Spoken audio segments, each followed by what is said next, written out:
And boom, that means that we are live. Let me turn off the audio input capture, and good to see you.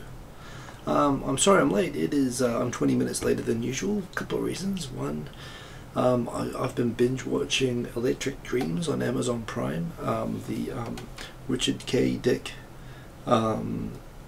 short story. Basically the guy who did the short story that led to, I think it was a short story, I never actually read it, that led to Blade Runner.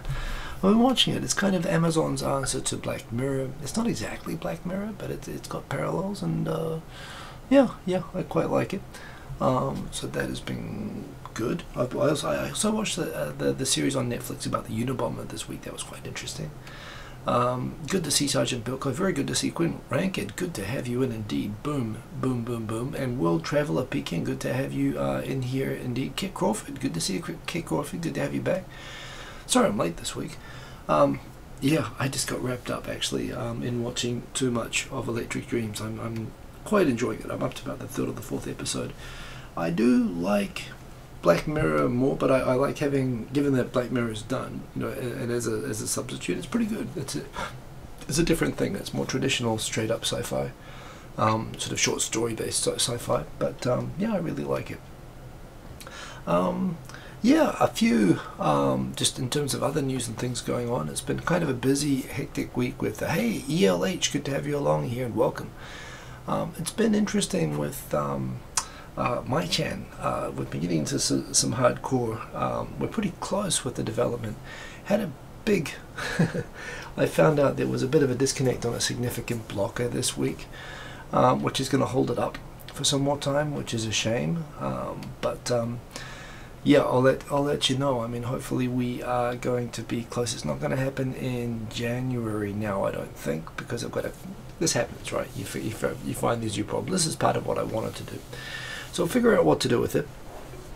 But you know, it's let's chugging along. So I'll keep you posted. There'll be probably more to talk about next week. But yeah, it looks very good, and we'll figure out how we'll get it into beta anyway. Hey Robert Aldo, good to see you. Yeah, we're a bit late, so I'll just get straight into the topics. What I found interesting this week that you can always, by the way, you should already know, you shouldn't need to be told, follow me on Facebook, facebook.com/HikoSimon, which is my regular account, but I post everything publicly there. Or better still, follow me on Twitter, twitter.com/HikoSimon, same for everything, YouTube, Facebook, and Twitter, and you can follow me and you can just read you know, all these stories as I post them and have discussions with me about them. You know, I enjoy the interactions I have during the week. I've had some really interesting ones this week about the guy James Damore, who is suing Google for discrimination, for discriminating against him as a conservative white person, which I find interesting. I don't have very much sympathy for. I'm generally not very sympathetic to social justice warriors. You know, just generally, I'm just kind of like old-fashioned like that. But at least, you know, I consider social justice warriors from like minority groups, at least they have something to fight for.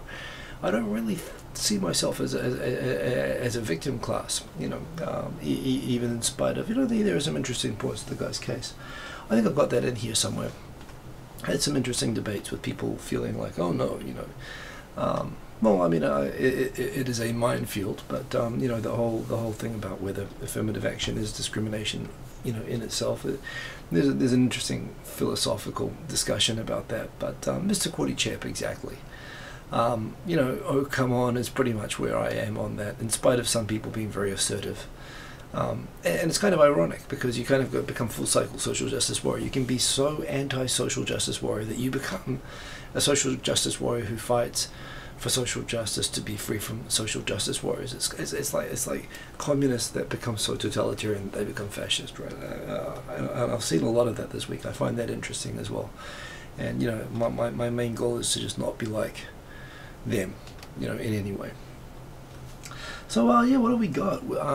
Just going back to the earlier ones, wasn't that guy from Google asked for his opinion? Maybe they didn't want it. So again, there are some interesting points to this, and as someone who gets paid to argue on behalf of people I don't necessarily agree with, but to figure out the best arguments for them, you know, yeah, I do think to myself, if I was going to argue for this guy, my understanding is exactly that. There was the discussion board that he commented on was supposed to be a corporate discussion board for people to share views, and you know, I think there are some obvious views that you should not share just because you're invited to share views. I know, things that specifically attack certain religions, things that specifically advocate KKK or Hitler or stuff like that. You can't go back and say that I was invited to share my views, but that's not what this guy did. I mean, this guy really did make at least an effort in the beginning of his memo to try to to express that it was a good faith intent to have an open discussion, and the type of open discussion that was being invited. So I can see some sympathy there. It looks, you could argue certainly that there was some bad faith in how that went through. But at the end of the day, what he tried to argue, the fact that it did cause offence, it caused me offence in some parts. So, yeah, we'll come to that. That's in the subjects anyway. Berenger, good to see you. Who else we got here? Mr. Cordy Chap, Sergeant Bill Kohinik, Weber, good to see you. And thank you for saying hello. I like how it pops up there in orange, and if you do that, I will better chance that I will notice you anyway. And if I see that, then yes, indeed, I'll say hello. So say hello. Shoot me questions. That's the best way to get my attention. I will start getting into it now because we are 25 minutes late, so let's just go. Japan, labour shortages are affecting 24-hour convenience stores. Now, what happened in Australia and countries like that where they couldn't maintain rural post office, banks or post offices or anything like that, they just shut them all down, and it just meant that it makes it harder and harder to live in small towns. I think, and right now in Japan, you hear about Lawson is experimenting with fully automated convenience stores. I think the idea of having like a hybrid automated, if you don't have the employees to work 24 hours, I've heard some people say pay them more, but I don't think it's that. The fact is Japan only has like 2% unemployment. Even with immigrants, they can't fill enough positions to keep these convenience stores staffed. Ironically, even though there are people using these convenience stores, but it's always considered, the bottom pay. These are minimum wage jobs in Japan, and they're just there are too many better jobs out there. That's the problem. So the idea that of having these things run on an automated basis from 10 o'clock, they're open 24 hours. But if you want to deal with staff people, that they work in more regular shifts, a morning shift, a midday shift, and a night shift, I think is reasonable, and I think you're going to see that in Japan very soon. And what it means is that, unlike in America and New Zealand, when rural places really just get shut down and become impossible to live, I think we're going to see all the elderly people in these remote towns that have to drive, that have to go and do all their own shopping and so on. I think we're going to find at the same time that those jobs to support those places disappear in Japan, I'm hoping automation will come in fast enough that they'll be able to have self-driving cars and all the shops and everything that they need. I think that'll be cool, and I'm not just saying that because I've been watching apocalyptic, future visions of everything being automated, on Electric Dreams and Black Mirror. I think that's where we're going, and I think it's where we need to go, and I can't wait for it to happen. But there again, I don't like what the convenience stores are saying, that they want to increase the number of foreign trainees by using the apprenticeship visas, which have been really abused, and I don't think that's an appropriate thing for staffing convenience stores. Frankly, it's not the intention of that visa, but we'll see what happens. An interesting story earlier this week, a kayaker. Hey, Steve Miller, good to see you, sir. Long time. And also good to see Ko Hoshino in the chat, and Andrea Mobe, good to see all of you there. Wow, got some cool cats in here. Even though I'm late, I appreciate all the very cool people coming here. This was an interesting one. The possibly worst human being I've heard of, at least in Japan in recent history, is the Japanese kayaker Yasuhiro Suzuki, who he decided to slip some steroids or some steroid-like substance into the food or drink of one of his rivals, and sure enough, after that person beat him in a big kayak meet for qualifying for the Olympics, he failed the drug test. They caught the guy who slipped him the drugs, and he said, I just wanted to, he didn't think that he would get caught. So he's been suspended for 8 years. Speaking of getting suspended, Logan Paul. I don't watch this guy, and I really just don't give a shit about him, honestly. I've seen the summaries of his hijinks and his wacky trip to Tokyo. Yes, this is him doing his contrite face. He just did the old, hey, guy, crazy gaijin smash on vacation. He came here and just acted like a dickhead and filmed it and thought, hey, won't people love video footage of me acting crazy for a week in Tokyo, doing all the things that basically just make it really hard to be a foreigner here when other foreigners do. You're going around skiji, riding on the equipment, vandalizing the fish, the lying down on the road, doing crazy stunts. And why? Because you're traveling to a different country free of consequences. You can do whatever you want. I know that feeling. I know people have that feeling, and it makes them act like dickheads, right? So, AC Miller. So, yeah, he did all of that, including he ran into a forest famous for people killing themselves, and ta-da, he found someone who killed themselves. You might remember we did the video with Street English TV, and he talked about he went into that forest himself, like when he had a bit of a difficult time in his life. He went walking there not to go commit suicide, but he went into that forest, which is also famous for being very spooky, and and he said that dead people in the forest talked to him. He had this kind of spiritual experience there. This guy went there to be just a dick, basically, and they found somebody's son, somebody's, loved one hanging. They filmed the guy, they mocked it, they were laughing. I mean, just human scum. All of that said, I don't like to get into the internet lynch mobs that happen around this sort of thing. I mean, look, he lives and dies by his channel, and it's good to see that YouTube has just seen fit to disassociate itself from him. There'll be a million more people like him getting worse and worse and worse, because the arms race of stupidity, which goes all the way to the Oval Office now, it seems. So it's just hey Ty, good to see you, man. So I don't know. I don't have very much to say about this guy, except just like, what a dick. And get off, seriously. I did mention how Jake Adelstein did a post on covering all the possible crimes he committed in Japan. On Facebook, I put a thing underneath. If he were to be arrested and were to vlog his entire detention, trial, and imprisonment in Japan, and make a vlog series out of that, I would subscribe to him. I would subscribe to this man as a prisoner. Be interesting, actually, seriously. I mean, 99.9% conviction rate in Japan. The cops just have to pick you up and you are screwed. I know a couple of cases where gaijins were accused of serious crimes and detained for like years and were found innocent, but these are like Nelson Mandela, extremely rare type stories.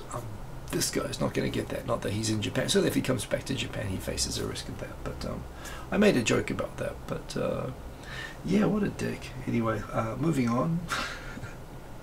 Moving on. This is a theme I find. Yes, Adrian Morboy says moving on. Did you say that before me? Yes. Well, exactly. That's where we are. Teenagers are better behaved and less hedonistic nowadays. I've been kind of saying this all along. It's kind of funny. I think this is and I mean, like, I hate to use the labels that we use for teenagers nowadays. I don't like the M word at all.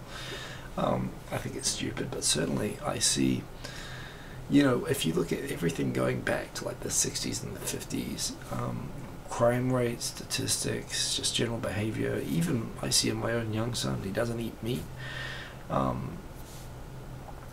He loves vegetables. It's crazy. I mean, I grew up like, I would have injected like McDonald's as a kid, and Cocoa Pops and junk food and TV and just everything from that through, hell, I was drinking alcohol, going to parties at 14, 15. I mean, New Zealand, I would have been more hedonistic if I was sufficiently popular that I could have been. I wasn't, fortunately, that saved me. But certainly, I'm seeing the people that come into Japan, the people coming for living wild and crazy during the bubble, the people who came here chasing women, the people who came for all sorts of reasons. Now the people who are coming now, they're all just really good people. They're much less flawed than the people from closer to my generation. I think they're actually really cool, and I respect them, even though I don't know why they paint their hair blue and watch anime so much. But the kids are cool. They are. Mr. Quarty Chip, don't go there. Hedonistic. You should probably look it up. Hedonistics just basically into partying and living kind of, you know, based on their passions and their emotions, and sort of without control. Or hedonistically, sort of, you know, just basically people, you know, drugs, alcohol, rock and roll kind of. You don't quite get that so much anymore. And I think when you talk about generational discussions, I think before you start criticizing millennials this, millennials that, I think this is the first thing you actually have to acknowledge. By every objective and statistical measure, I think that the kids today are better than kids have ever been before. It's weird. Maybe it's because I think it's a sign that society is doing so well in many ways, in spite of the fact we always like to criticize ourselves. I think we're doing okay with kids overall, of course. You know, better than we've done. Life hack, I posted this onto Twitter just out of interest, like, hey, Life Hacker, a blog that I quite enjoy, is asking for tips on what you can do in Tokyo.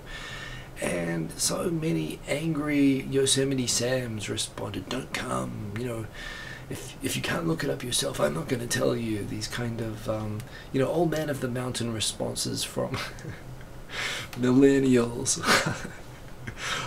I shouldn't say that, but again, I've been through that phase that you're going through. That you can't, you know, first you come here, you're lost, you know, then you go through these different phases, which include, after about 3 years, you start to feel like, well, I had it tough, and I didn't get any help, and I don't see why anyone else should have it made any easier for them. Everyone goes through this. You go a little bit past that, you realize that is behaving like a dick years later on. People are very hostile to this. And truth is, the people usually most ready to share tips about Tokyo are not the people who've been here 3 to 5 years, because they're like, why should I tell you, you know, piss off kind of people. It's really the people who have the worst information, who've been here for a year, and they're so excited about Tokyo that they want to share all this information. And I think that that's wonderful, actually. And I try to check myself and make sure I am not. Are they Gen Z? Seriously, does anyone realize that we're out of letters?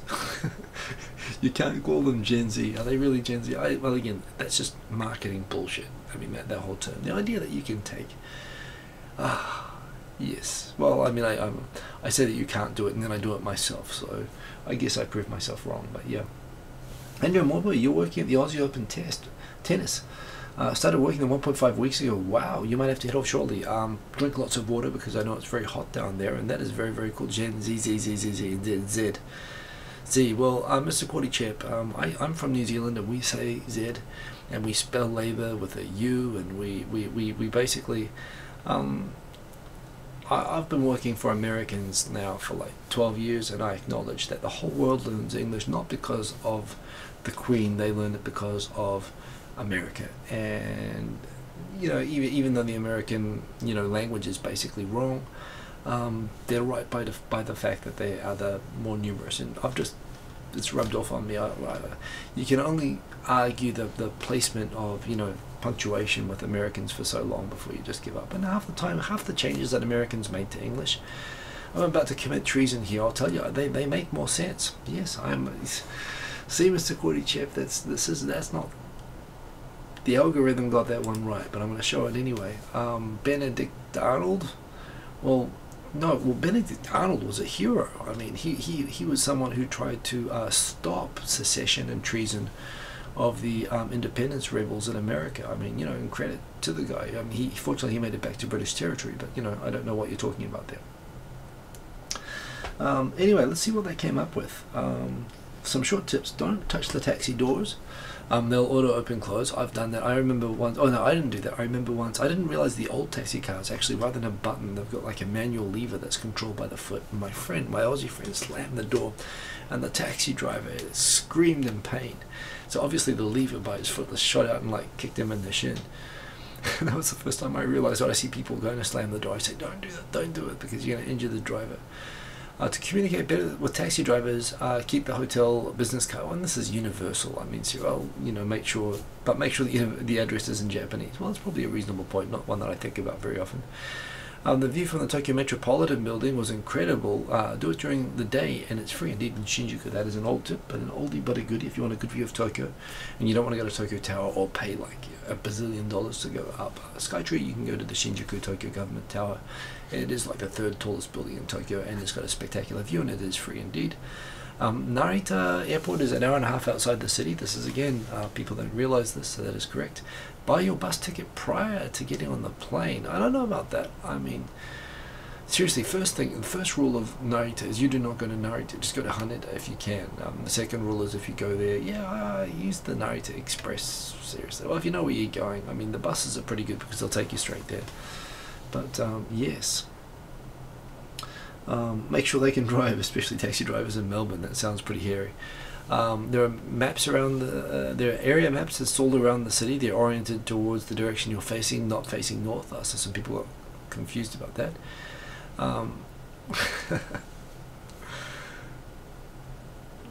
Regular beef is still much better than American beef, so no need to go spending crazy money on the Wagyu or the Kobe beef. Well, Wagyu, technically, all Japanese beef is Wagyu, technically. But the Kobe beef, or the other sort of, that's probably accurate. That's probably fair. There are some great attractions like Ladies' Day every Wednesday. I didn't know about this. You can find a lot of deals at every shop in Tokyo if you're a female shopper. Really? I didn't know that. Well, not that I've ever really been mistaken for a lady, I suppose. Maybe that's why. Look up the local holidays before your trip. For example, everything may be closed during, Japan has a lot of vacations. I don't know that that's really a travel trip. This is a good one. I like this next one.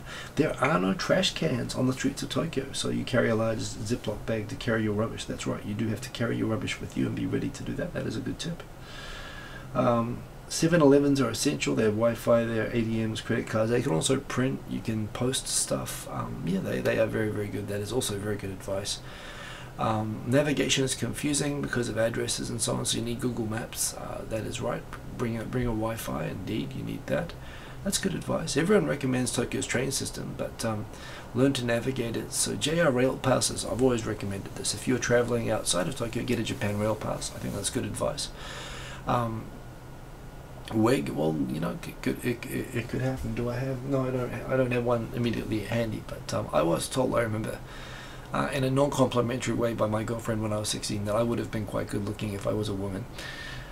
That was a put down at the time. That was like, you are a strange looking man. That's what she meant to tell me, but I took it in stride, and I think I've aged relatively well. It's not cost effective. So get the Japan Rail Pass, definitely. And for other things, the Suica thing is very useful because you can use it to pay for lots of things without having to have lots of small coins that are hard to figure out. So you do, I think, pay like 1,000 yen or something to get a Suica card or a Passmo card, but they're worth getting, and you can use them for the trains and the shops, I would say. A girly man. No, I was definitely not really a girly man, but I was an ugly man. The train loops in different directions. So the coin lockers. Coin lockers are good. You can stay in an internet cafe for less than a capsule hotel. This is true. In fact, I do not recommend capsule hotels. I know people who have done it. I wanted to do it myself, and I've never done it in 20 years, but I've heard stories that have discouraged me. Capsule hotels are mainly filled up with people who are basically salarymen who are too drunk to get on the train to go home or to stay out, and they stay in their capsules pretty much throwing up, and if they don't throw up on the one above you, someone else has absolutely thrown up inside the capsule that you were sleeping in, and in the bathroom, the bathing area, everything else. They're just not pleasant. It looks very futuristic and everything, but you don't want to go there, seriously. Manga cafes are a lot better. Especially if you're in Shibuya, places like that, you have them. Again, try not to think about what people do in them. Food, booze, if you're a snacky person, that's right, load up your passport, your subway card, exactly, because you can use the card. So that was a tip I gave, and that is also there. Keep an eye out for cops. Why do you need to keep an eye out for cops? Just in case you need help or lose something. I've been here 20 years, I've never gone to a Koban once, except to ask directions. They're good for directions. Koban, they're friendly. The cops in Japan are friendly, and nothing wrong with going up to them. But seriously, you're not gonna need them unless you drop stuff everywhere. Yeah, a lot of coins, that's probably true. Exchange money at the airport or your hotel, they don't charge a fee. I did not know that, and I do not believe that. That sounds highly suspicious. But using the bullet train stuff, the Mario Kart experience, yeah, well, there's some good advice in here anyway. You should use these. Poor Becky, that's right, she got kicked by those Thai people. By the way, for the Passmo thing, I've got a Suica Passmo thing, but I got the app on my iPhone for that, and now I do everything on my iPhone, and you can auto charge it just by like on the app for it, and I love that. I love cashless society. So yes, this is an important subject I would like to share. Yes, we do. Put very simply, do we need an Alexa powered toilet? Yes, and let me explain why. This makes sense. This is very important. Okay, I've always actually thought my trip to Australia was awesome, Andrea. It was Brisbane, so it was not like Melbourne or Sydney. We did not get any 48-degree days. It was all like between 29 and 34. Beautiful weather, good food, lazing around at home. Got down to the Gold Coast. I had a very good time. It was a good trip. Thank you for asking. Stay with me, Mr. Cordy Chap. I sense skepticism, and I see an ad. How do I get rid of that ad? Jeez, they won't let you hide the ad. Well, anyway, sons of bitches. Well, it can flush by command, and sure, and you know, it can clean you and dry you, and I'm sure you could ask it to do that verbally. You know, you do not want to sully your hands. I get that, but more to the point, when you're sitting on the toilet, I mean, think about it. You could ask it to read you an audiobook, you could check the weather, you could check the news, you could actually do a lot of things very efficiently without needing to carry your laptop into the toilet. You could check the, you know, your tweets or whatever. Apply Center 45, exactly. If that's your thing, you could do that. But I'm thinking even bigger than this. I'm actually, cleanse my colon, it will do, by the way. Mr. Cordy Chap, it depends. If you have the English version of Alexa, it will probably give you a different one to the American version of Alexa. I heard something about Macron wanting to do something with UNESCO and with baguettes. I didn't realize it was UNESCO listing. Well, in Japan, that would make complete sense. Let me come back to this. I've always thought when you're in the toilet, and you sit there, and a lot of time people read books on the toilet, right? Well, why not have a toilet book read to you? Why not be able to play music? Well, why not be able, I mean, actually, you think about this as a place where sometimes you have to spend time. It's not very exciting to sit in. It can actually be unpleasant. It can make it more pleasant, and it could become the room that you never want to come out of. In fact, I've always thought a toilet would be a great room when we get to the stage that I think we're pretty close to now, based on the CES, of having these roll-out displays that you'll be able to like have to turn basically turn walls into video screens by just putting like posters on them. A small room like a toilet that you sit in, I think that'd be really easy to like make into like a simulator. Like you could fly around the world, you could experience flying up in a rocket or something like that.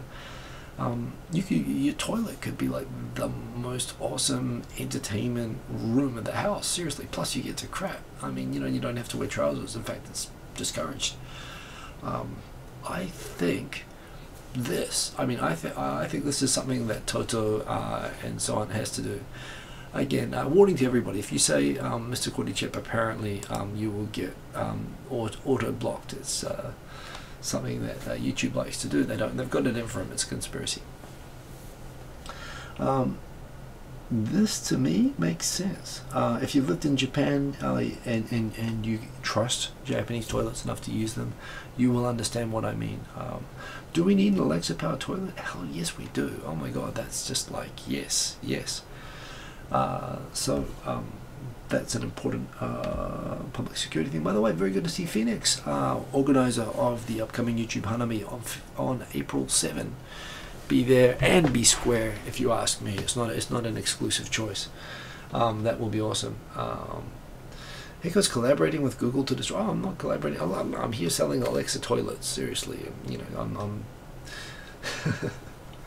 But I reckon, yeah, read the daily news, read a book to educate you about the world. I mean, seriously, I think this is really, really cool. It's something that just looks wrong, and frankly, there's no way of ever making it look right. But you know, the Korean government did this big review where they said, yeah, we're going to rag on Japan some more and try to squeeze out some more concessions, but we're not going to change the deal. We just want them to make another apology, just one more, you know, because they've never really given us that before. And just the general sort of playing on that they're going to ask Japan to do some more extra stuff. And Abe just basically got up and said, screw those guys. We got a deal, don't break it. Which, you know, he's kind of entitled to say, but it never sounds good, you know, saying screw those guys when those guys happen to be very elderly war criminal victims, sex slaves, right? I mean, you know, it doesn't look good to say screw those guys, but he did. I have a dream about I'm not the only one, and maybe someday you'll join me and we'll all have Alexa speaking toilets, which will never come out of. I mean, I'll probably just work in there. It will be awesome, seriously. So yeah, I mean, on the one hand, I realize that this looks like Japan just being unapologetic again. In fact, it specifically said that he rejects doing another apology. There's no way of looking good in this situation. But you have to understand the Koreans are wrong. They are wrong. I mean, you know, they've made deals on this. They've settled this issue in 65 and 95 and 2002. They got a great apology from Koizumi. And again, and you know, the fact is, the simple fact is, from sitting here in Japan, and I'm biased towards a pro-Japan viewpoint on this, I don't think they really want to settle it. They don't want to give Japan the satisfaction of saying, yeah, that apology was really good, this is done now. They don't want to give them that. They want to be angry, and they're entitled to be angry. You know, Japan, on the one hand, everyone says, well, what about Germany? And you're right. I mean, you know, Angela Merkel bends over and apologizes for the war. You know, I mean, every time. I mean, when I say bends over, I mean, like, everything that she does through the day. She sits down, she apologizes for the war, she stands up, she apologizes for the war again. And, you know, maybe it would be very satisfying for everybody if Japan would just act more like that and just offer spontaneous apologies for the war all the time. And you know, it doesn't really want to do that, so it doesn't quite look as contrite, you know, and this is what really irks Korea and China, I guess. But that said, it has actually come through and done the things that have been asked, and they've been given in good faith, including this deal about the comfort woman, settlement money, written apologies from the Prime Minister, all the stuff. So yeah, it's kind of funny to watch, you know, and from my perspective, you know, for an issue like this to be used to score cheap domestic political points to make yourself popular, it's always going to be popular to beat up on Japan and Korea, and you know, it's also an easy way to criticize conservatives over there. So frankly, it's cheap point scoring by the Korean president bringing this up in the way that he is. I mean, after all of the trouble and difficulty to get to the agreement that was done, you know, to undo it. This is such a sensitive agreement. To tear it apart, I mean, how can you trust any agreement that you ever do again? You know, but that said, that's the situation. They are tearing it up. They don't want it. They don't want the deal to work. They say that they're not tearing it up, but they are in Japan saying, well, screw you guys, which means that they look like, oh, they're saying screw you guys, so they still haven't apologized yet, and we're back to square one. It's like Lucy and the Bull, you know. It's like Charlie Brown. Just come here, just apologize one more time, we'll be good this time, you know, every time. And I've been here for 20 years. I've seen these things happen over and over. So I don't have a lot of sympathy for the other. I mean, I have sympathy for the comfort women and all the suffering that they went through. And you know, I'm glad that, you know, they should be compensated, apologized to, and everything. I mean, they went through terrible things, and they're entitled to reject if they want to reject as well. But from a government-to-government perspective, it's like, how I really want Japan and Korea to get along. I really do, and it's kind of like, well, when it's good politics in one country, and arguably both countries, to just, you know, act in bad faith towards the other country. It's, you know, it's actually taken as being patriotic to act in bad faith towards the other country. You know, these things just mean that things will never get better, and I always find that disappointing. Hey, people see Gaijin, g'day, wow, good to see. Wow, we've got so many awesome people here again. Kick Crawford, I agree that there's apologizing one more time would be nice, but there again, you know, the position a deal's a deal, and giving in when the certain this is the problem with the Kono statement. You know, The Kono statement, there was controversy within Japan and debate over the facts, but when the socialist government got in power, they said, look, we just apologize and we just admit to it, even if, if we stop debating the history and the details and we just say sorry, that will resolve it. And that was why they did that in 95. And of course, the moment that they did that, an issue that really wasn't a big issue before 1995 suddenly became the biggest issue between Japan and Korea, and is still poisoning the relations today. I.e., as much as I agree, I think, like Germany, Japan should just apologize every chance it gets, completely, and almost boringly, routinely. The situation with this particular issue is that the Koreans have in bad faith gouged the Japanese every time. They've taken advantage of it. They've said, look, see, they were liars all along, see, they are all criminals, and see, they need to give us another apology, and just one more will be enough. And this is what happens over and over. So I definitely see the wrong of Japan. I do see the wrong of Japan on this, but at the same time, I think Korea, sitting here in Japan and reading the news here in Japan, it looks to me like South Korea is acting in bad faith. And the comfort women, the people, the ones in the middle, their average age is 89 years old, they're all about to die. And they're still getting manipulated by both sides for political purposes, which is just obscene. It's horrible. So that is what that is. Anyway, it affects. I really want relations between these two countries to improve. I don't think this issue is solvable, but I wish it were. I do think that the Japanese government worked in good faith to resolve this, and I'm really disappointed with what's happened with the new administration. That, again, this always happens with Korea, and it happens with China too. Every new government wants to build up their legitimacy by just bashing on Japan. It's an easy way to look like the good guy. And it's going to happen again, with all the future governments, and it gets tiresome to follow, and it makes me kind of start to agree with Abe, like, we're not going to make any more concessions because there's no value in it. And that's kind of where I am, even though, of course, at the same time, how could you possibly say no more apologies? And so it's tough. Maybe Japan should negotiate with North Korea instead. Well, they did, and then very successfully. They got like 12 abductees back, even though they still think there are probably like between 60 and 90 more over there. And because of that, they're not doing any more negotiations, or at least the North Koreans are not getting into more negotiations, because Japanese always say no more abductees, or no money, no talks. And because of that, when Clinton was paying North Korea a shit ton of money for them to close their nuclear program, look at how that went. When South Korea was paying them a shit ton of money for the Sunshine Policy, look at how that went. Remembering North Korea has actually shelled South Korean islands and killed South Korean civilians. They've sunk a South Korean Navy ship a couple of years ago. Sunshine Policy, Kaesong, they've shut down. Japan's avoided all of that loss, and frankly, they're kind of ahead, I would say. They've gotten concessions from North Korea that North Korea hasn't given South Korea. So yeah, it's been interesting. But that said, obviously negotiating with them as well, I think it's pretty tough. Amber, good to see you. Happy New Year indeed. Happy New Year to everybody. And Paragoti, good to see you. We Germans don't mind. Well, so yeah, that's probably how it should be. I don't think there should be so much sensitivity to it. And by the way, as much as I think it's wonderful that Germans apologize like all the time, and how okay it would be for Japanese to do the same thing, I'm of course of British stock, British Empire, and hey Sam, I'm British Empire, and we don't apologize for shit. And we did some bad stuff. I mean, you look at the partition of India, you look at the collapse of each of the decolonized British colonies that were set up to be like that. We did some really bad stuff, even in New Zealand, even in my country, certainly in Australia, we did terrible stuff. We don't apologize, but I think en masse, and seriously, maybe this is me being self-abusive, but I think we've been at least as bad as Japan. But that said, it's always good to apologize, and to the extent that we can apologize, and yes. Anyway, moving on, the Google memo, James Damore, we talked about this a lot on Facebook this week. I don't want to rehash it too much.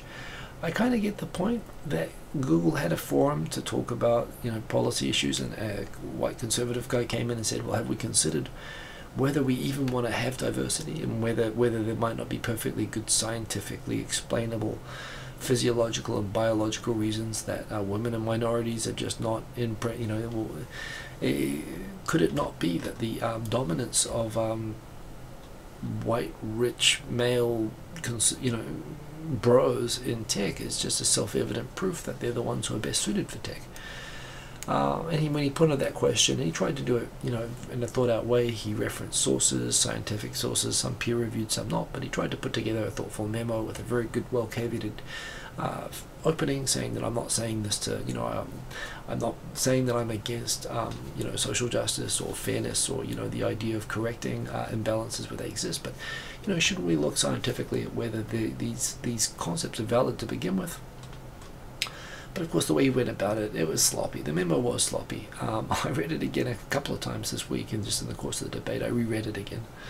And I saw the debate, or the interviews with him at the time, and basically, no, he's just basically like a Reddit. It's like a Reddit argument being held on a company board where he's invoking arguments about IQ and evolutionary,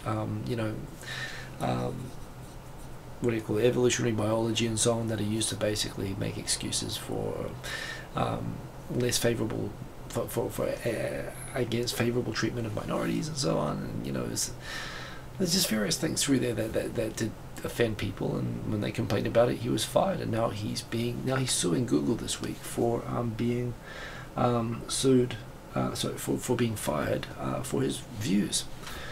And I think my conclusion on this personally, that I've shared a few times, is that Google's not a Reddit board. It's not a university tutorial. It's a place of work.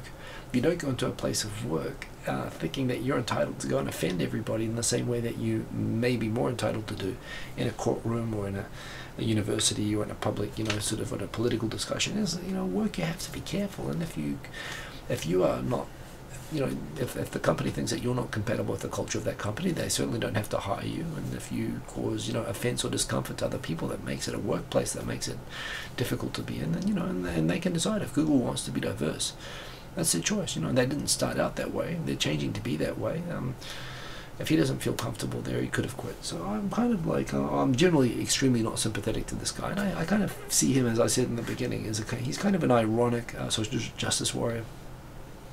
In that he positions himself as a victim of social justice warriors, and as such becomes, ironically, a social justice warrior himself for disadvantaged, rich white people like me.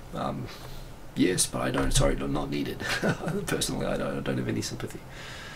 But yeah, don't you fucking Tiki Sam, I assume that's sarcasm, because I know you. But pretty much. I've just noticed the comments, and I am amused, but I am going to move on anyway. Please care in on my Russell, you misspelled both Russell and Crowe, but I know what you mean, comment. No, anyway, I don't know what your Russell Crowe comment is. Check this out. Japanese make the best post-its in the world. I am not kidding. Check out this memo pad here.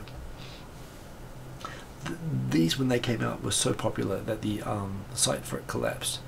As you remove each one of the notes, they become these amazing models. See, it starts out like that, and when you remove them, it's actually got a memo on the thing saying, write your message here and not here, and tear off this way. And as you tear away each one of the layers of this notepad, you leave a model of the Four Seasons Hotel, of the of various Tokyo City landmarks. There's a piano, there's Tokyo Tower. I mean, holy crap, that's Tokyo Tower. Look at these. A camera. I mean, these are awesome. These things sold out immediately.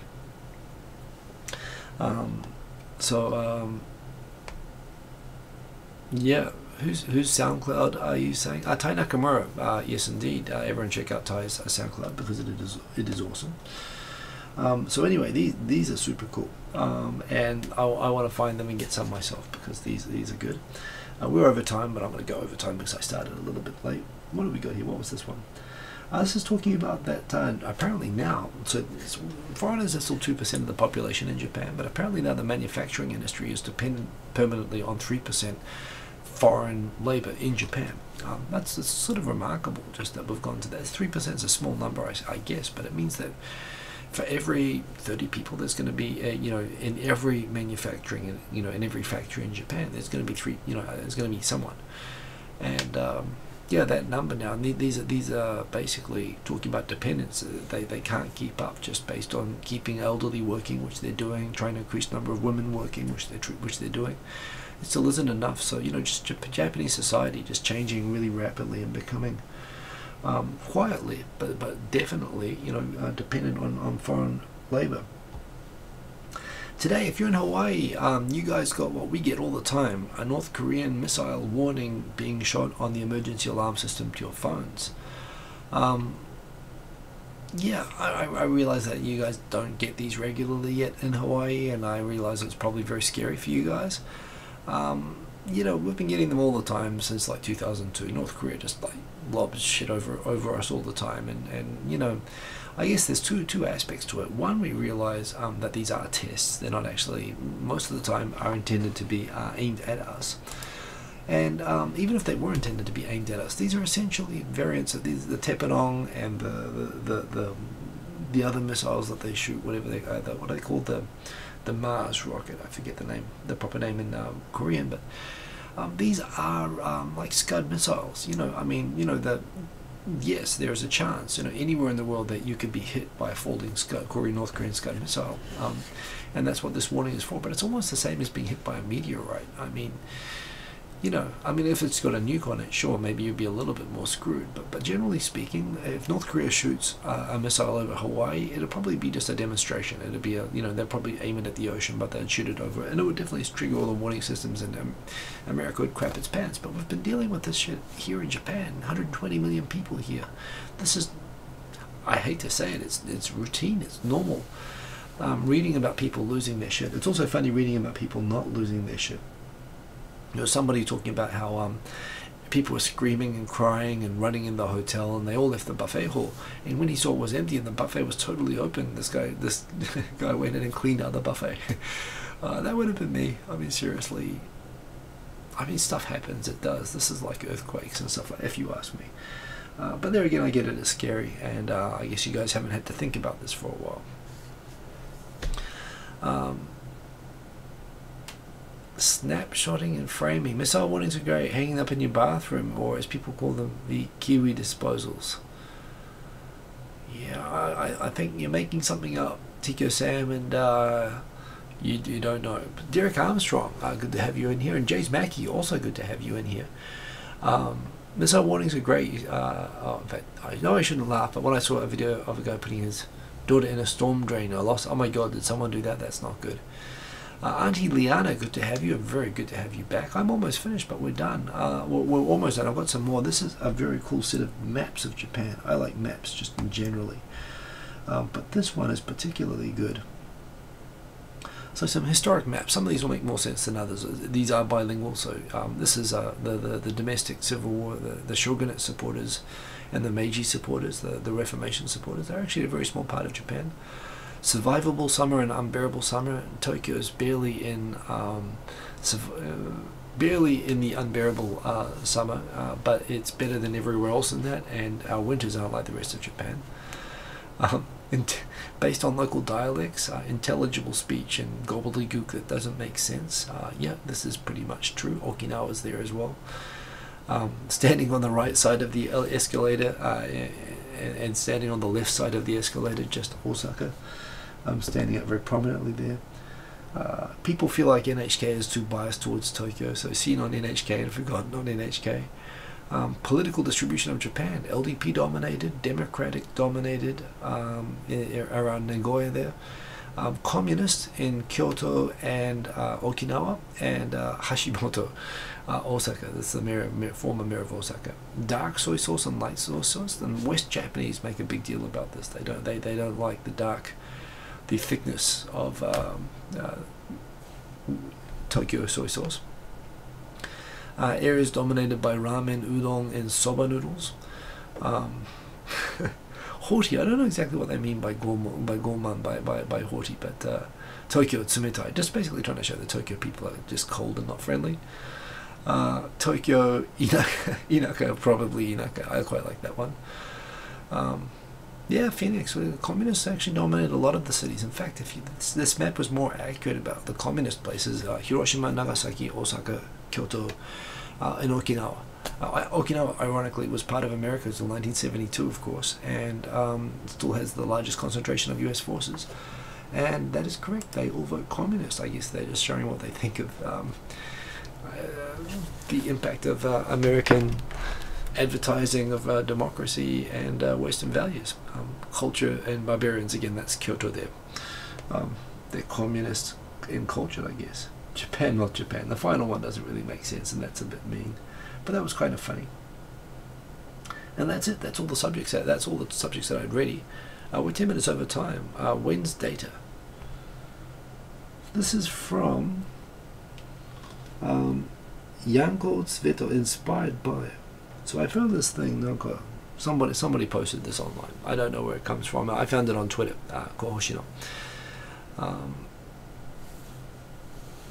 Phoenix 787, it's not a throwaway vote and it's not a protest vote. They steadily hold between 7% and 10% of the vote. In fact, they've often been the number 3 party in Japan. And if you go back further in time, I mean, they actually dominated almost every city government, including Tokyo and Osaka, in Japan.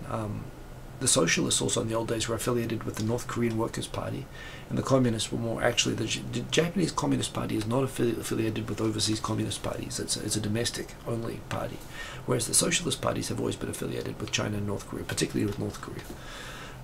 And Tokyo for a long time had a pro-North Korea socialist government. I mean, yeah, you should look that stuff up. The people who are communists are sincerely communist. They're actually probably the only politically ideological people you'll meet in Japan. Actually, and they're very nice people. I mean, I lived in a communist homestead. They were nice people. I disagreed with them, but we had good discussions. So yeah, that is that. I guess I could play some music, but it's already a little bit late. Let's play a track. I haven't made any new tracks lately, but let's just pick out a track and do an outro, because that's what I like to do. Is the Communist Party socialist? They're very socially liberal. In fact, they're generally reliable as being the party that sort of does stand up for the gaijins and whatnot, which we appreciate. They're always unburdened by the fact that they know that they're never going to get elected, so they can just sort of be truth-telling, which is kind of interesting. So if I can remember the ones that were popular from last week, let's do Velvet Rug. I remember that one coming up. Okay, so let's do this one. Right, and let's turn on the music, the audio input capture, not that one, the audio one. Boom. And let's go, outro.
Boom.